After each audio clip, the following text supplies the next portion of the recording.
went over, we're graphing exponentials, and that was exponential growth. Okay, so where our graph continuously went up. Today we're going to go over exponential decay. So that's where our graph is going to start really high and then it'll decay down towards the x-axis. Okay, so it's the second type of exponential function. Okay, we're talking about exponential decay. So starting high, going down lower. So our parent function is still b to the x power, except now b is going to be between 0 and 1. Okay, so if b is between 0 and 1, that means it's going to be a fraction. Okay, so our b value is going to be a fraction. Now our domain for this type of function is still all real numbers, so I can plug in any value for x still and get a y value. Okay, however, your range for this graph modeled here at the right, this one you're going to have all positive numbers. It gets closer and closer to that x-axis, but never actually crosses it. Okay, so again, we have an asymptote with this type of function. Okay, so we are going to graph again. So the graphs of exponential decay functions can be transformed in the same manner as those of exponential growth. Okay, so just like what we did yesterday, we can do the same thing with our exponential decay functions. So in example 1, we want to graph the function and then state the domain and range. So I do have that table of values there where we can plug in values for x and get y values. So I'm going to plug in -3, -2, -1, 0, 1, 2, and 3. Okay, into that function y equals 1/3 to the x power.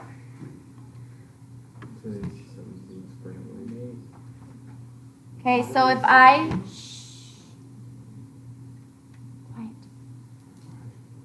plug in -3 in this x position here, what does that negative do to your fraction? It flips it. It gives you the reciprocal. So since I have a -3, I would have 3/1 to the third power instead. So all I did was take that negative, I flipped my fraction, I still have that exponent of 3. Okay, 3 to the third power. Do you know what that is?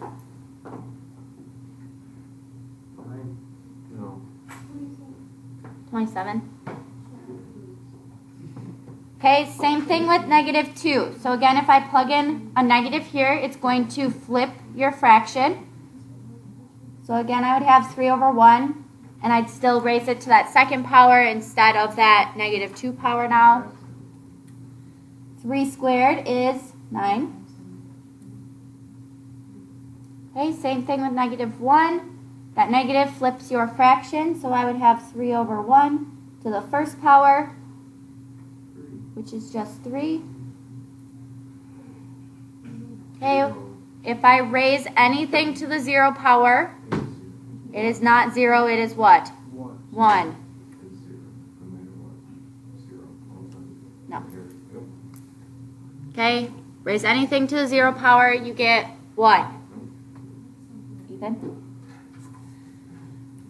Okay, next I have 1, so plug in 1 for x. That would be 1/3 to the first power, which is just 1/3, or 0.3 repeating. Okay, 1/3 to the second power. Okay, again, if I have a fraction, you have to square the numerator and the denominator. So 1 squared is just 1, and 3 squared is 9. And then 1/3 to the third power. 1 cubed is 1. 3 cubed is 27. Okay, so now I have each of my points, and I can plot those on my graph. I don't have 27 spaces, so I'm going to start with -2 here. So left 2 and then up 9. make that point. Okay, then negative 1, 3 is my other point here. Negative 1, 1, 2, 3. Okay, then 0, 1. 1 is at 1/3. 2 is at 1/9. And 3 is at 1/27. So getting closer and closer to that x-axis, but never actually crossing it. Okay, so then I can connect each point here to create my exponential decay.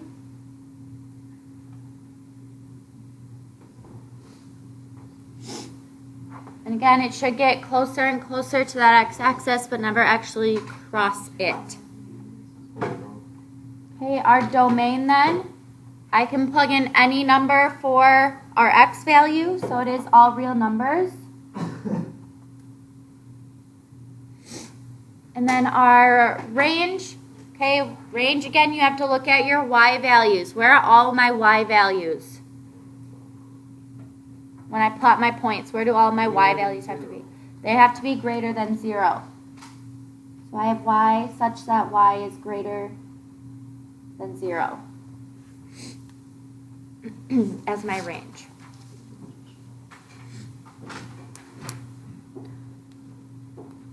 Okay, questions on that first example?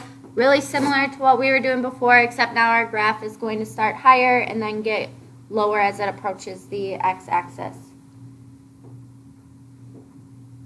Okay, then I do just have one more example.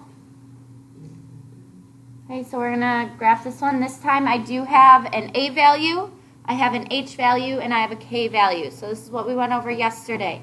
So what is my a value in example 2? 2. Okay, so that means it's going to be stretched vertically.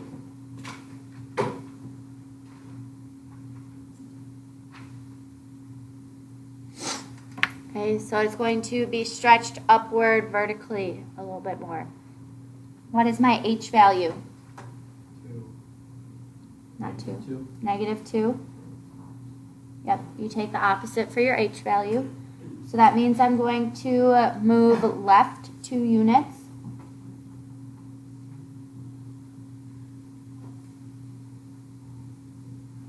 Okay, so that h will move our graph left 2 units. And then k is what? Negative 3. So since it's negative, it will move down 3 units.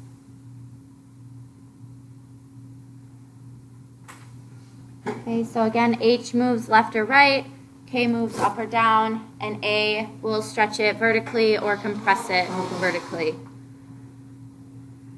So I do have a table of values because I know you didn't really like moving the parent function a whole lot. So you can use these values to move the parent function like we did yesterday. So your parent function would be 1/4 to the x power. Okay, you just multiply by 2 and then move left 2 and down 3. Okay, so that's what you would do. But I do have the table of values, so we're just going to use that and plug that into our formula. So I am going to use, let's do negative 3, negative 2, 1, 0, and 1. Okay, the reason I started more in the negatives is because with my h value, saying it's moving left 2 units, that has to do with your x values, right? So since I'm moving left 2 units, I don't want everything in the middle area, so negative 1, 1, or negative 1, 0, 1, 2, something like that, because it's all going to be really close together then.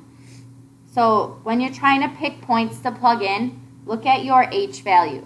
So if you move left 2 units, pick more negative values than positive. If it said you were moving right 2 units, pick more positive values than negative values. Does that kind of make sense? So from here, I'm just going to plug in my values for x. So plugging in negative 3 here, I would have 2 times 1/4 raised to the negative first power. So if I have 1/4 raised to the negative first power, what does that do to the 1/4? It makes it 4/1. Okay, so you would have 2 times 4 minus 3. Okay, so that's 8 minus 3, which is 5.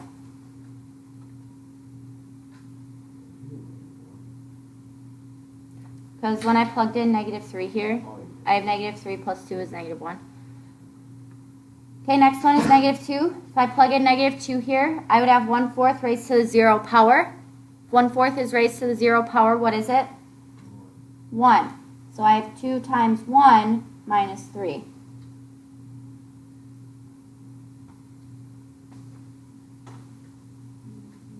That's -1. Okay, next I'm going to plug in -1 for x. So I have 1/4 to the first, which is just 1/4. Okay, so I have 2 times 1/4.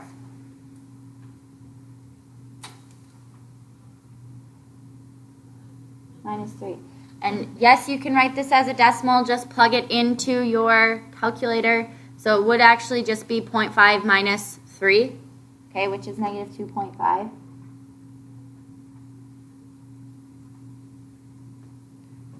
Okay, next I'm going to plug in 0. So I have 1/4 raised to the second power. Okay, that's 1/16. So I have 2 times 1/16 minus 3. Again, we can enter that into your calculator.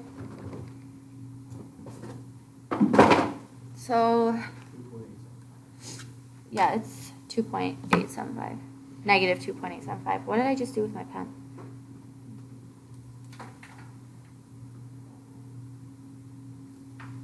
Okay, and then plugging in 1 for x, I would have 1/4 raised to the third power.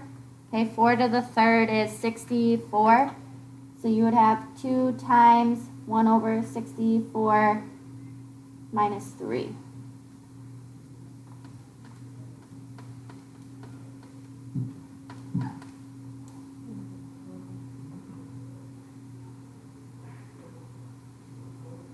I'm just going to round it. Okay, so it's getting really close to that -3 value. Okay, but you can see it's approaching it. It's not actually going to cross that -3 value. So from here we can plot each of these points. So at -3 we have +5. At -2 we have -1. At 0 we have -2.5. I did. Yep, that's where that should be. At 0, you should have -2.875, so that's closer down than where I put it. At 1, you should have -2.9. So getting closer to that -3. And we can connect each of those points. And don't let it cross that -3 line. Okay, so it approaches that -3 asymptote there, but it should never cross it.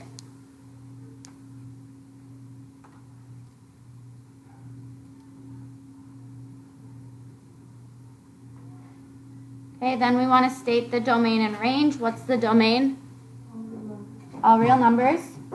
Okay, I can plug in any value for x. And then what would the range be for this one? -3. So it has to be greater than -3. Okay, so our y values have to be greater than -3. Okay, because that's where our asymptote is.